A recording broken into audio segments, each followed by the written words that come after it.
Good morning, good afternoon, good evening, ladies and gentlemen, wherever you may be in the world. Welcome to Gift of Healing TV.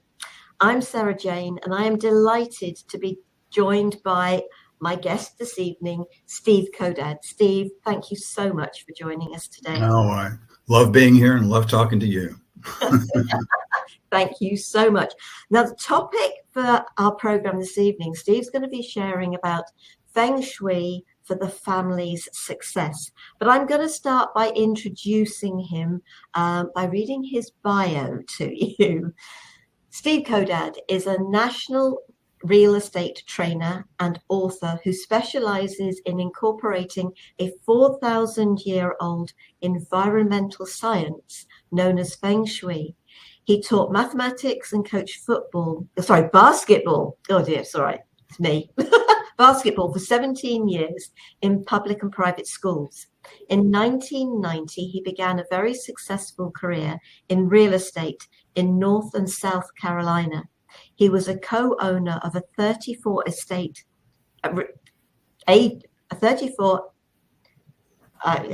agent real estate agent company. Anyway, in Charlotte, and I take it NC is North Carolina. That's correct. Yeah. Being English, yes. Thank you. Sorry about that. He discovered Feng Shui in 2002 and received his first certification as a Feng Shui professional in 2004. He started his company, The Feng Shui Cure, that year. He has written 3 books on these techniques. His latest is titled The Feng Shui Cure for Home Sellers and was published in 2016. He has been on PBS with Vicky Payne's show For Your Home. Sorry, it's not something that's familiar to me. I apologize. Steve has been interviewed by many radio show podcasts in newspapers and in magazines. He certifies new Feng Shui consultants along with his partner, Lisa Alban, with the Intrinsic School of Feng Shui. He also, for over 17 years, has been awarding the certification of Feng Shui real estate professionals to real estate professionals throughout the United States, Canada, and Europe. Thank you. I am sorry. I am not the world's best reader. And sometimes things, I've read it through earlier. So I apologize. But No. Steve, thank you so very much for joining us today and sharing about this. May I ask you to share a little of your story and why this speaks to you, and why this is so important to you? Certainly.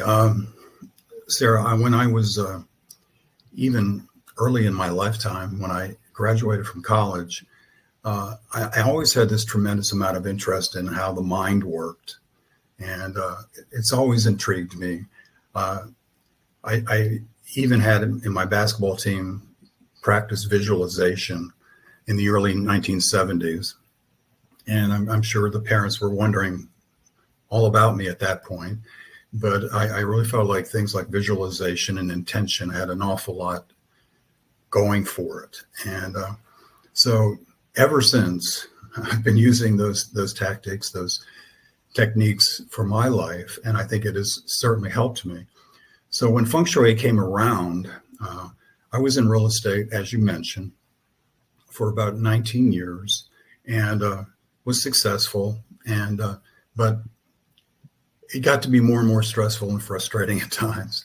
And so when I found this, and I found that it actually helped me sell my houses because of the way it made people feel, I was extremely intrigued. And again, the mental part of things really always has been very important to me.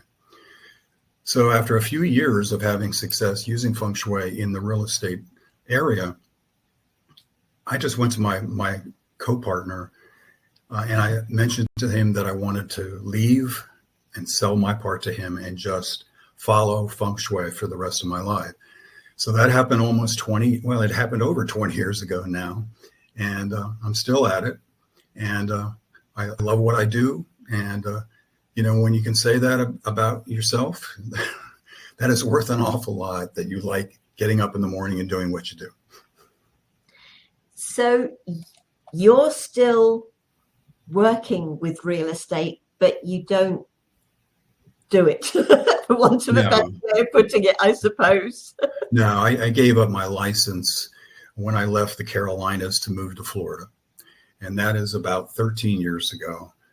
I do not sell homes anymore. I do help real estate agents with their clients, and I train real estate agents, but I do not sell homes any longer. And I don't miss those 9 or 10 o'clock calls at night about somebody complaining. No, we really do have to have a life, don't we? We do, yeah. So you support real estate agents in the selling of homes and people in the buying of homes. So is there anything that you can sort of share with us, even if it's just a little something, about what you do to actually support people? Because obviously it's about the energy of the home, isn't it? It really is. Really is. And to me, Feng Shui is a real domino effect to it. You've got to take care of the first step. And then once that's taken care of, everything else goes along with it. So that's sort of the way I've always approached it, always the way I've always taught it. That if you take away the feeling subconsciously that this might be a scary environment for me to walk into right away, then all of a sudden they relax and they're comfortable. And once they do that, then it's very easy for them then to sit down and work on whatever they're working on, be more productive. And then once they're being more productive, they're going to be more successful in other areas too. So to me, the first thing I always wanted to take care of when I was working with a home seller was to make sure that we took away the way we're all wired right now about, when I go into a new environment, do I feel okay? Do I feel safe? We're still wired that way, where the fight and a flee kind of situation is still there, even though maybe there's no reason for it. But still, we're wired that way, and I don't know when we're ever going to change that. But I take that away first, and we do certain things to try to soften an environment so that when you come to the front door, when you walk in, things are sort of different. So that's how we start. The fight or flight, I'm assuming that goes back to the time when we lived in caves, and you walk into a strange cave and you weren't sure there was a bear or something else in it. So. Oh yeah, for sure. We've just never really changed, and it happens no matter if we go into a restaurant or a pub or whatever. You're right away looking the whole thing over. And my son, who is a policeman in Charlotte, North Carolina, when we would go out to lunch, whether he had his uniform on or not, he always made sure where he sat, he had his back to a wall and that he could see the entrance. And even though he couldn't pronounce Feng Shui and had no idea what it was, I told him, you are doing what most people do. They feel more comfortable in that kind of a setting. So, we just really haven't changed. We're that way. And it just protects us so much more if we follow that idea. So I know sort of people have talked in this country about, if you can be baking some bread or make some fresh coffee for when people walk around the house, it helps the house feel homely. Mm-hmm. I don't know whether that's the type of thing that comes into the Feng Shui. So what sort of type of thing could people, because obviously it's also about the family, and it's about sort of building, I suppose, the confidence within the family through the energy of the home. Right. Well, aroma really is a very important aspect of how we look at the world. It has all our past experiences with it. I'm sure you have them, and I know I have them. When I smell, I don't know, for example, coffee, I remember being at my grandmother's, that kind of thing. It's just something that is inbred. There are certain things that are not going to leave us. That's us. That's what makes us us. But Feng Shui uses the five senses considerably.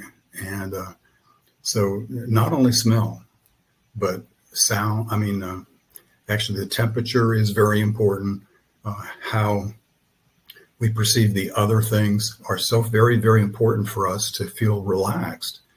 So a good Feng Shui practitioner will try to take all that into account. But going back to the family, if that teenage son or daughter or child really doesn't feel very comfortable in their bedroom, for example, you're really going to start off very poorly in a lot of ways. One of the things we do in our school is to make sure that everybody understands that a lot of success starts right there with getting a good night's sleep. And so we spend an awful lot of time on making sure that the bedroom comes off as perfect for a person. And a bedroom can really turn off a potential buyer if it's not shown correctly. For example, really bright colors, or where the lighting could be terrible. It could smell poorly. It could have clutter. But you can imagine when we're talking about the family that children quite often are going through some things that, thank God, neither one of us are going through anymore. So they're trying to figure out the world, and the world is somewhat strange. It's somewhat strange to me still, but it's somewhat strange. And they're trying to find their place in the world, and they're trying to be as comfortable as they can, and they need to get a good night's sleep because they can then get up and go to school and do well. And so education is a very important aspect of what I do, of course, because I was a teacher. And so I'm a big advocate of making sure that everybody, and especially the breadwinner, has to get a really, really good night's sleep. So a lot of this philosophy goes around the idea of making sure that a him or her is going to stay healthy. And if they don't stay healthy, then the whole family foundation can actually crumble somewhat. So that is very, very important, getting a good night's sleep. And I know, sort of thinking about modern things, the things that wouldn't have been around for 4,000 years ago, sort of like making sure you haven't got your mobile phone at the side of your bed, and turning off technology at least half an hour before you go to bed. Right. These are a whole lot of modern things, but I remember hearing quite a long time ago, you shouldn't sleep opposite a mirror. I can't think of a time I didn't sleep opposite a mirror.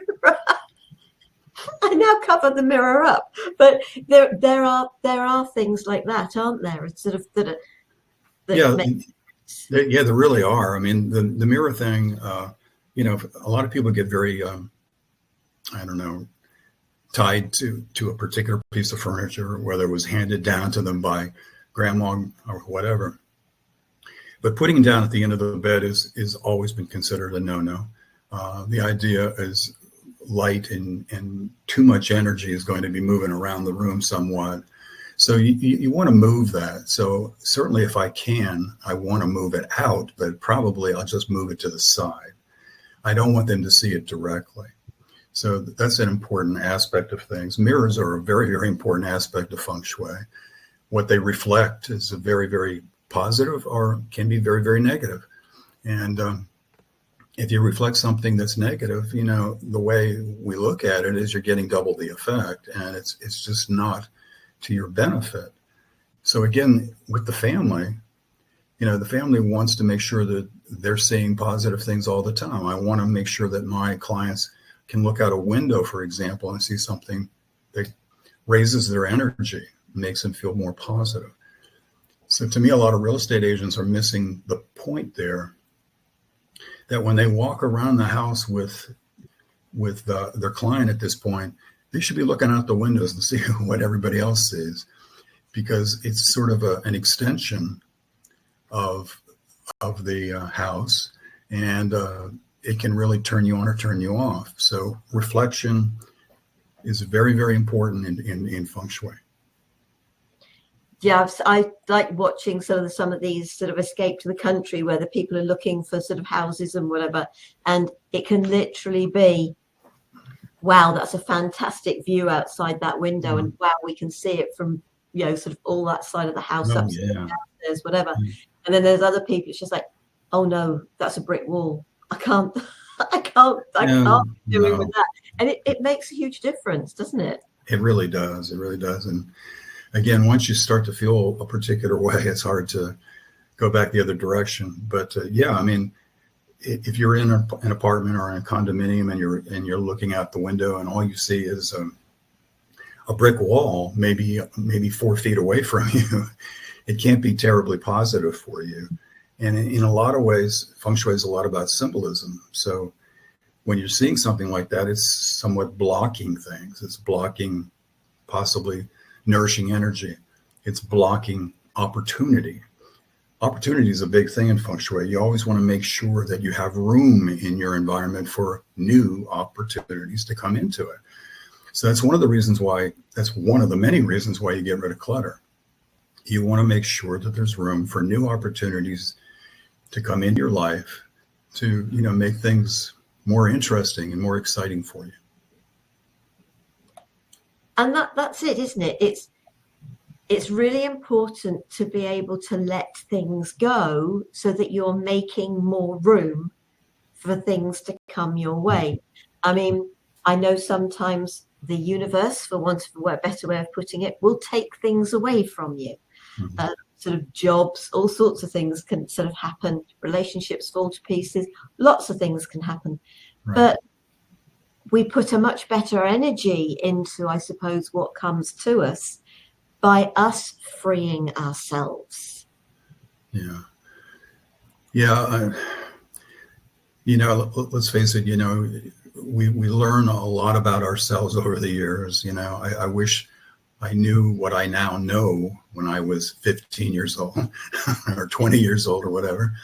And I would have made a lot of different decisions, but that's just not the way life works, but yeah, I mean, it really can stop you from really taking a chance with something, and too many of us are housed up in a lot of ways, and I don't think COVID really helped too much with that one. It made us even more feeling a little bit, closed up and thinking, well, I don't want to get too close to that individual or whatever. So, we want to make sure that we open ourselves up to taking some opportunities, some chances. And I know that sometimes I've even balked at it myself, but I've had 4 career changes in my life. So in a way, I feel like that's probably a blessing. Every one of them taught me something new. Definitely some of the steps were scary, but certainly this last one, I wasn't scared about it at all going into Feng Shui. And I think that there's so much that goes on in life.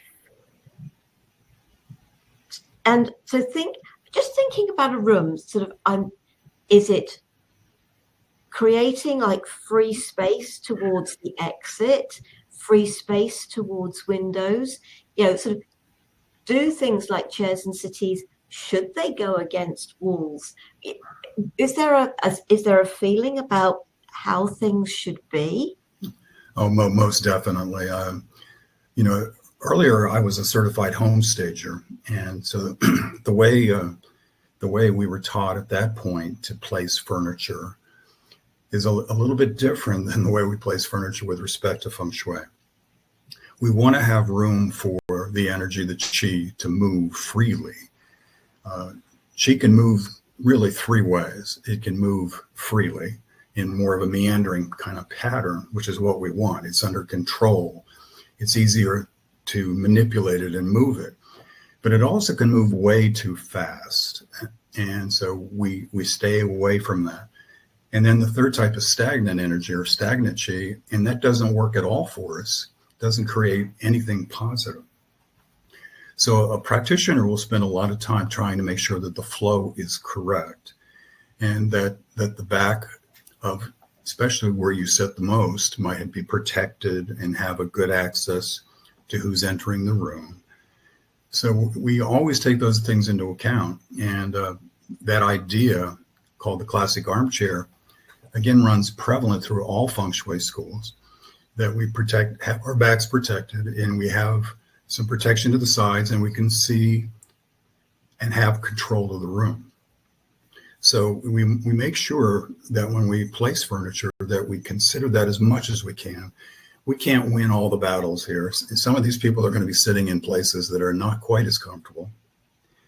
But if you go to the idea of the Far Eastern families, when they would take care of their older relations, they would make sure that they were put in a very favorable position at the dining room table, and then little John, or whatever his name would be sitting with his back unprotected, because that was he was sort of at the end of the crowd here. But it's important to take that into account, because once you're sitting in a place where you're very, very comfortable and you're sitting there for a long time, you need to make sure that you feel that way all the time, instead of having anything happening that's going to worry you or frustrate you or whatever. So the same with the bed. The bed is so important that we put it in the classic armchair so that it's up against a solid wall, and we have protection to the left and the right, but then we can also directly see who is entering into the room. It is that important, because it'll make a person, again, sleep better, get more rest, and be more productive the next day. So that is the first thing that I always look at in a bedroom, is to make sure that it's not up against a window. It's not in a corner, if at all possible. And that they have a direct sight line of who's entering the room. Yeah, no, I was sort of just thinking about sort of the layout. My bedroom's actually in an attic. But the bed's definitely against a wall. So be it one with a slope. It's definitely got space on both sides. It's got wall on one side, but it's got screens on the other, because it is a massive room. Yeah. And so it's obviously screening off an area, but there's actually no wall around the stairs. I've put curtains. Well, that works. That works. Sometimes you have to be creative like that to create that extra barrier. Yeah. And so obviously, although I can see part of the curtains, but somebody's got to open them to get into the room. Yeah. And so it disturbs it. But it's just really interesting to think about it, because I'm thinking about the sitting room, the lounge, whatever people wish to refer to them as. And I'm just looking about the fact that I've got so many units up against the walls. Actually, my desk, which is what I'm sitting at, is in my lounge. Yeah. And I'm sat with my side against the wall, back to the fireplace, and the door's over there. Yeah. And so, yes, and I know there's nobody in the house, or shouldn't be. So I think it's just being aware that it's very difficult in this respect, with the use of the room, to put the actual settee where I sit in the evening against a wall. Mm-hmm. And I am sort of with my back to the door, not totally, but to side onto the door. And so it's interesting listening to this. Hopefully nothing can come down the chimney, although it's an open fireplace. Except Santa. Yeah, Santa's okay, yeah. But so it's thinking about, as you said, it's thinking about what you can do with what you've got. And maybe I should get rid of some of the units and the bits in them, because there's an awful lot of stuff, but I don't buy any more. So, but I get what you're saying. But some people like things around them. Oh, I know. They're not into this every surface empty. It's every surface and more full. Well, you don't want every surface empty. That's not the way it really is. Feng Shui is to try to take away extremes, an extreme of somebody that is a hoarder that has things all over the place. That is definitely an extreme, and it's comes off as sort of, I don't know, well, weird, I guess. And so you don't want that, but you don't want it to be, totally sterile either. You want particular colors to exist, particular objects to exist. And so the idea of the balance and the harmony of a place is very, very pivotal. And one of the reasons why the use of the 5 elements, for example, is so important to be able to use it correctly. But, you were talking about the flow a little earlier, and I think I skipped that a little bit, but furniture should not be up against walls as much as you can. You want to at least move it out several inches. And in some cases, if I'm working with a really big area, really big den with maybe high ceilings, I'm going to be bringing the furniture more towards the center, so it's floating a lot more. And I've had people push back on that and thinking, well, this is going to make the room look smaller, but it actually makes it look bigger, feel bigger. And you're always trying to create a conversational setting in your social rooms, your living room, your den, and so forth. And if you're not doing that, it comes off as weird because you've got these people, you got your chairs all against the walls. It's very hard to have a conversation, and unless it's a very tiny room, I guess. But it's very, very important for you to consider that idea of letting it float a little bit, because the energy needs to continually move. You do not want it to stagnate. And so that idea is very, very important. And I'm glad you brought that up. Oh, so you were talking about sort of furniture going to wall. That's great, because there's just no way the settee could go against a wall. It just wouldn't work, not with everything else. But yeah, it's a sizable room. Yeah. And I occasionally have a whole group of friends around. And the joy is we can stick a whole load of chairs in here. And yes, some of those definitely go up against the radiator, against the wall, right. Sort of, etc. There's a window seat, which you can see people, sort of, and they love it because we're all sat around in a circle. Right. Everybody can talk to each other. That's right. And you need to create that. And even when you're trying to sell a home, you need to show that to some degree in these rooms, that you can get together and enjoy company. I've seen a lot of rooms where, it might be very pretty, but it doesn't look like it's family oriented or friend oriented. And so that also is going to create a feeling for that buyer or a visitor and think, well, I don't know, I just don't quite feel as comfortable. I have this one slide that I love showing people that has a fireplace is beautiful, and it's got 4 chairs in there around a round table. And I asked my students, I said, do you think this is a really comfortable place to sit and possibly read a book or have a neighbor over and have a glass of wine or whatever? And they all say yes. And then I say, well, how about we do this? I want you to visualize taking away the area rug. How's that feel? So right away, it's a lot more sterile.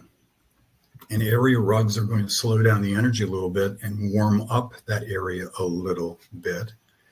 So there's a lot of different accessories that have to be considered in every room.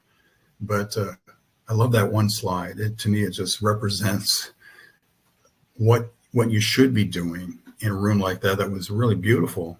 But if you just take a few things, sometimes you speed the energy up way too much and it's not as comfortable. You talked about color, and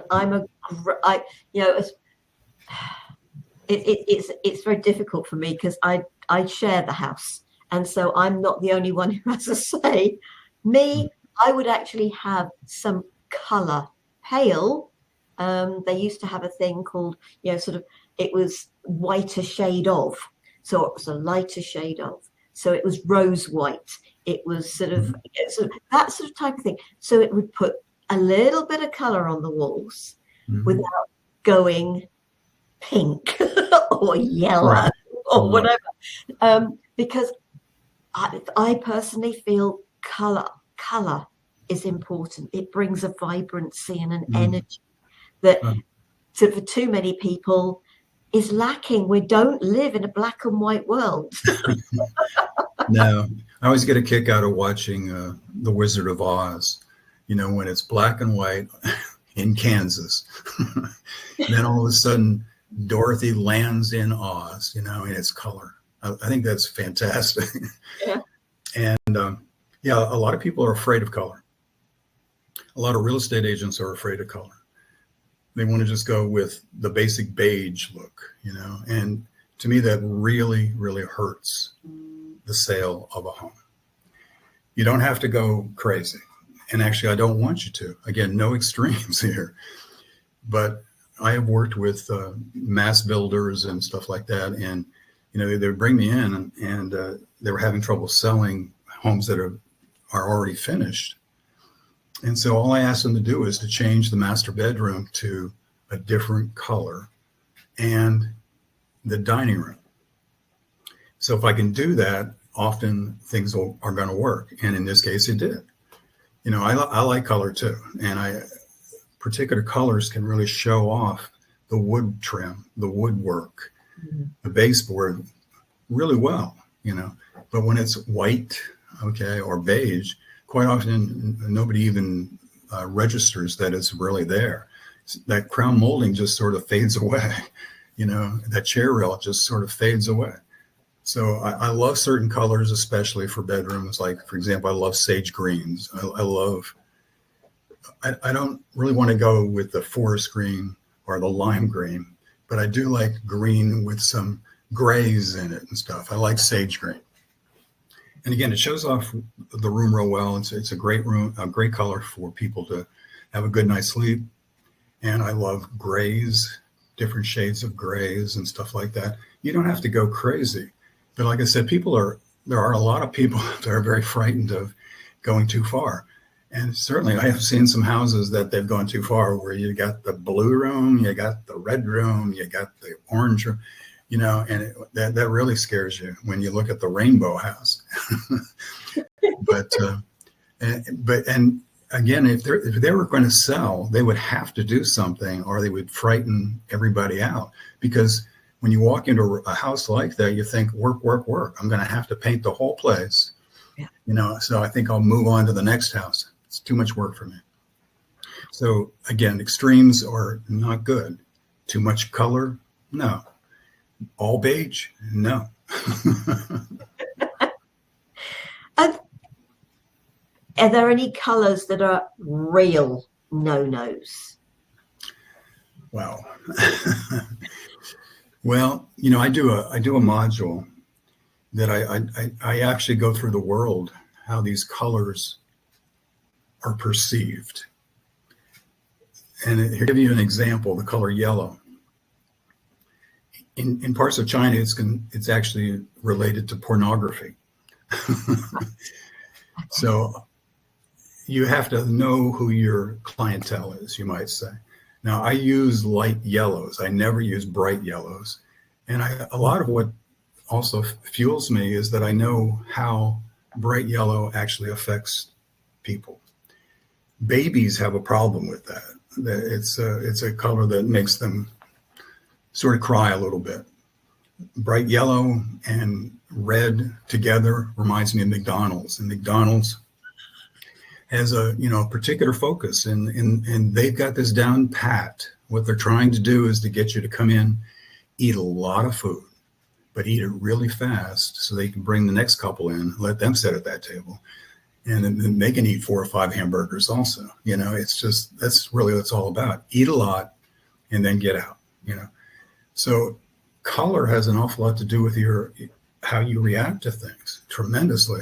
And any good marketer really understands that a particular color will have a meaning to somebody in a particular situation. So to answer your question, again, it might have to do with the clientele. I try to stay away from certain colors when I'm trying to help somebody sell. For example, even though purple is one of my favorite colors, I look terrible in it, but I love the color. but it's considered sort of more of a feminine color, and I don't want it. I don't want them to walk into a house and think, this room will not work.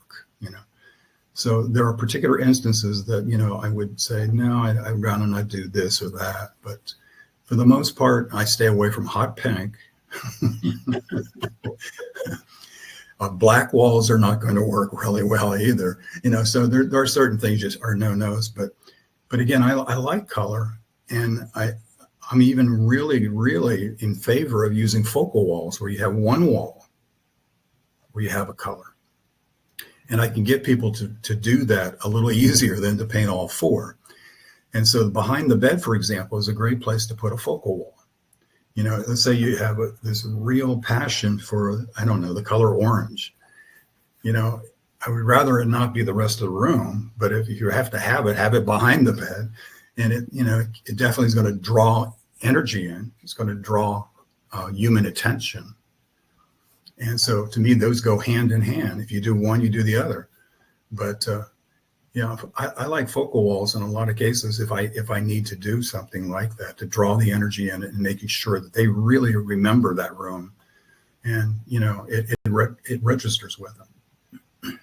And I suppose the thing is, in any room, the actual furnishings can be the color, can't they? Yeah. Oh yeah. Accessories certainly can be used for sure, and frankly, most people would prefer to do that so they don't have to do any work. But the accessories can do that, and quite often accessories are the most important thing in Feng Shui, because you bring them in to try to balance out the five elements. The five elements are, let's see if I can do this for you. Wood, metal, water, fire, and earth are the five elements. And every one of them has colors and objects and shapes that go with them. So having a lot of different color pillows, for example, can be very helpful to bring in an element that might be missing. And definitely paintings can be a way to do it, or area rugs can be a way to do it. So instead of painting, you can get by using accessories like that. So it can be done very successfully that way. And Feng Shui is really about taking really more out and bringing more in. Yeah, no,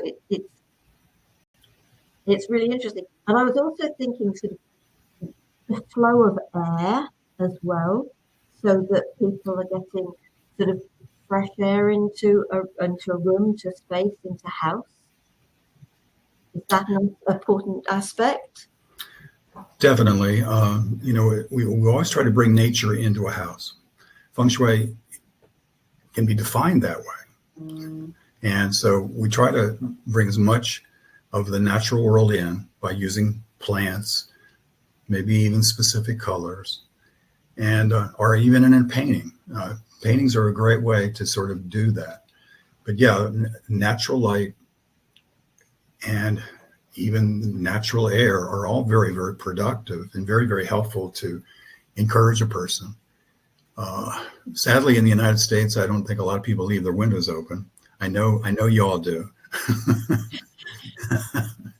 But a lot of people here don't do that as much because they have their AC on, but yeah, it's definitely a different feel to it. There's no doubt about it. I love the smell of nature. I love hiking, and so being able to get out there and to smell those things is really very, very positive to me. But again, back to the natural light part of it, which just sort of plays into this. It is really the most important way to actually show a home. And if you have natural light, you really want to play it up during the day. And you want to make sure that you open up those curtains and those blinds every morning, even though I understand why you closed them up when you went to bed, but you want to open them up. You want that new energy to come in, replace the older energy. And natural light really makes us feel better. I have no idea how folks in parts of the world can have darkness for several months.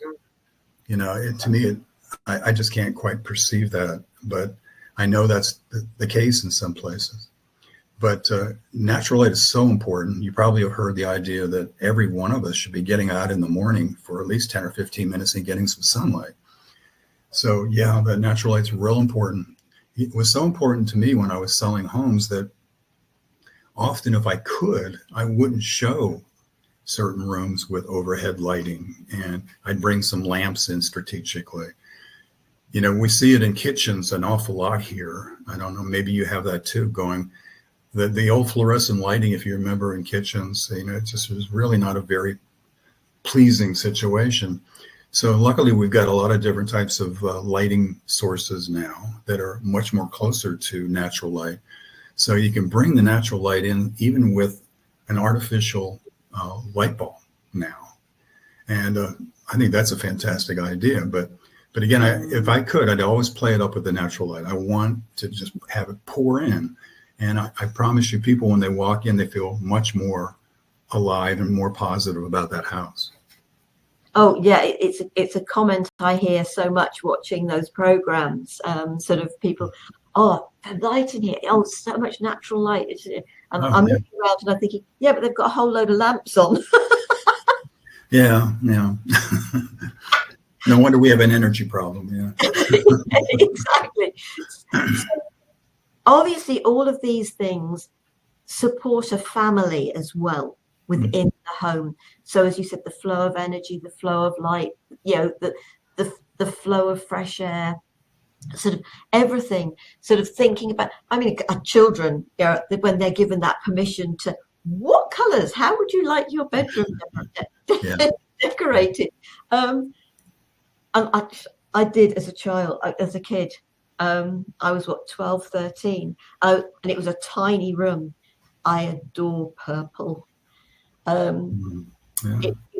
It was purple, a dark green, and a proper orange. The velvet curtains were orange. Oh wow! The door, I think the door was a green, but I'm still very much the purples, the lilacs, peach, much softer orange, and more of a teal. They are still high colours. It's just that I dumbed them down a bit. Yeah, you softened them. You made them a little more mellow, and that's the way to do it. You know, add some white. You know, add something to make them a little lighter. But you know, bright orange, and it's not really one of my favorite colors. You know, and I'm probably upsetting some people in the States right now with their favorite college teams. But bright orange is a color that not everybody loves. But you're right. If you really, really add some white to it, it can be a beautiful color, and it can still work very well, you know, as a peach or an apricot or whatever. And it can really work very well in a room.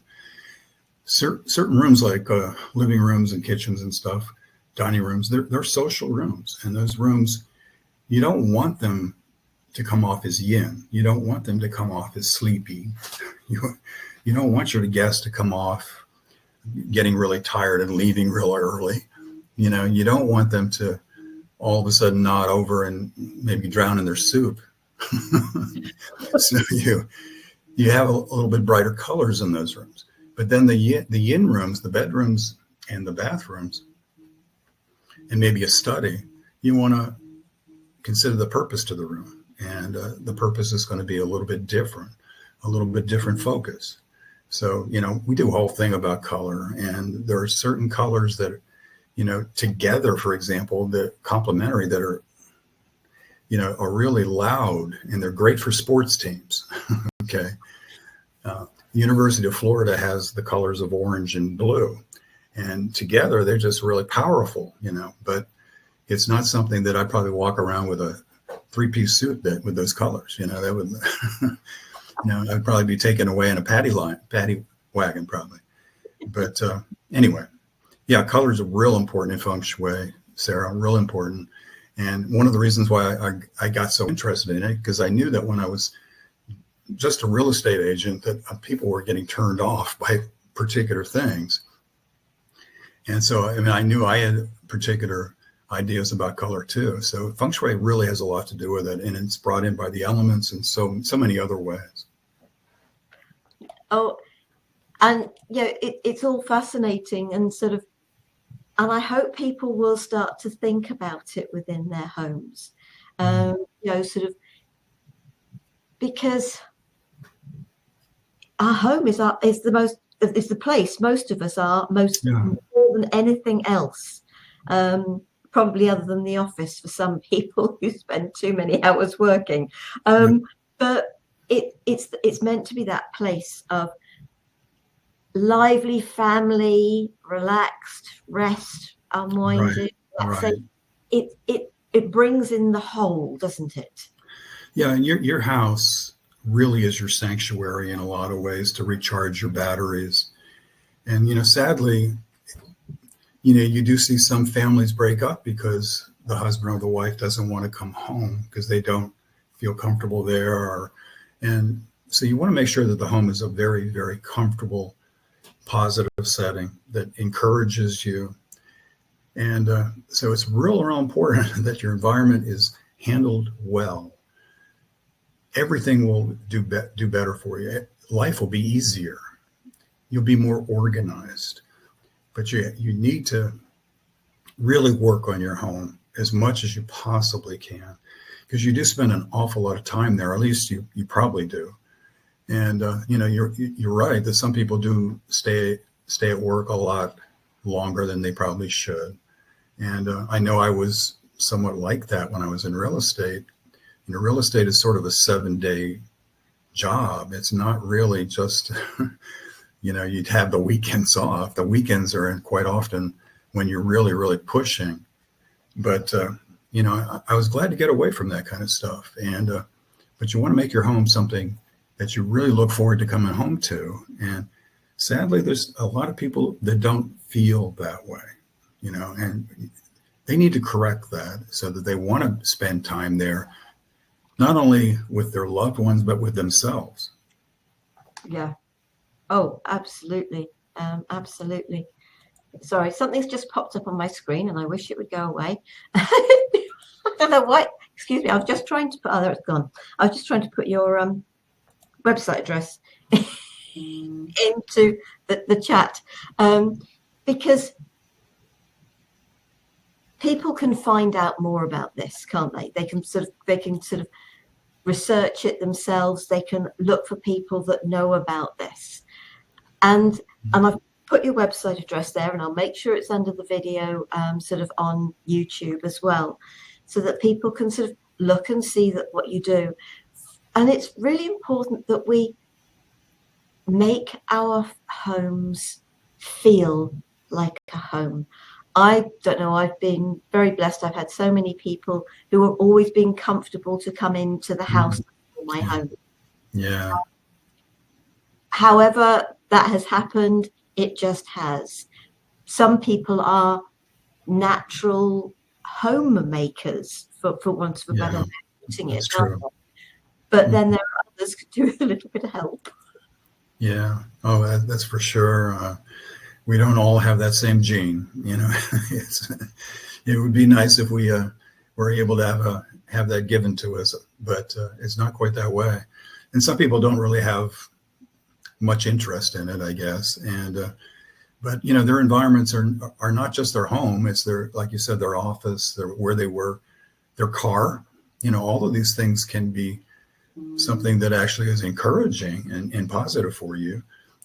When you're driving and you can maybe listen to some really nice music that makes you feel good, or it smells okay in your car, that's all positive. And or if you're listening to a book or whatever, so you want to try to make every place that you actually spend an awful lot of time with, as positive as possible. We're on this earth only for a short period of time. And it's so easy to get hung up on some of these things. And I know I do too. I try not to get upset with drivers here in Florida, but, and they probably get upset with me too. But, I really, really want to try to, keep an even keel and try to be as positive as I can. And, but your environments have an awful lot to do with how you react to things. Yeah. Oh, 100%. Yes, whether it's your office, whether it's your home, whether it's sort of going to a friend's house, that you can Hmm. be in other people's homes and you're either comfortable in them or you're not. That's And right.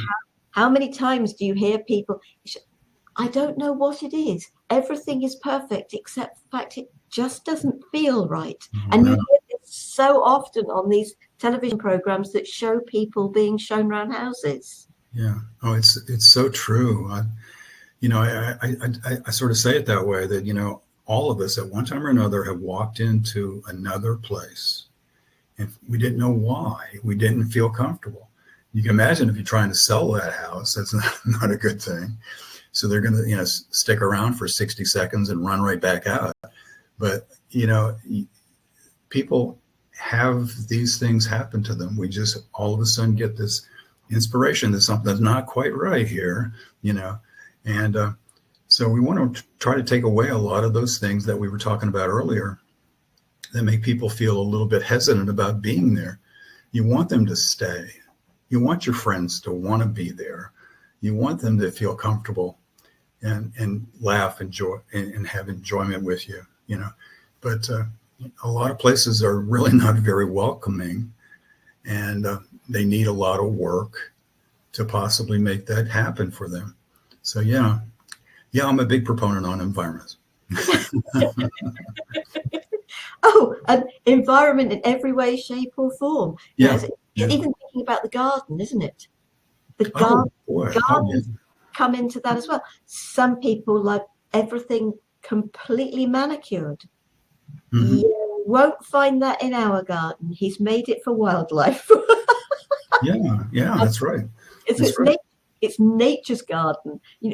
Literally yesterday he was aware of a dragonfly. It had brought itself out of the pond. It had shed its outer skin. Oh wow.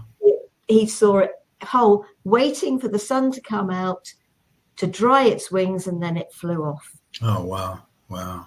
Yeah. How often do you see that? Yeah. I've seen it 3 times this year already. Really? Really? Oh my goodness. You're blessed.